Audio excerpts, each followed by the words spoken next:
aspirated sound following the bilabial one right here that we just talked about is that they produce what we call a plosive. That is called a plosive. This is called a plosive. Can you see?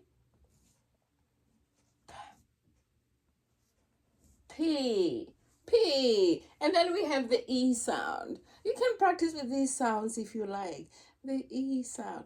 E, P. Where does that look like it comes from? More from the central area of the inside of the mouth. Anyway, let's not get too far, not too carried away. All right. Pela, pela. This is the PH, and when the way that we denote this linguistically, we raise the H a little bit. It goes, we write it up here like an index in mathematics to show that it's an aspirated sound. Did we talk about this enough? Pela. And the la. You put your tongue against the buccal roof,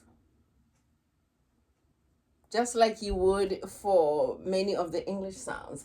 Pela, pela. Very good.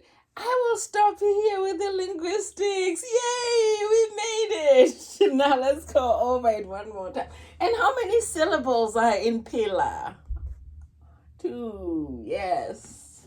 We have 2 syllables. Over here we have 3.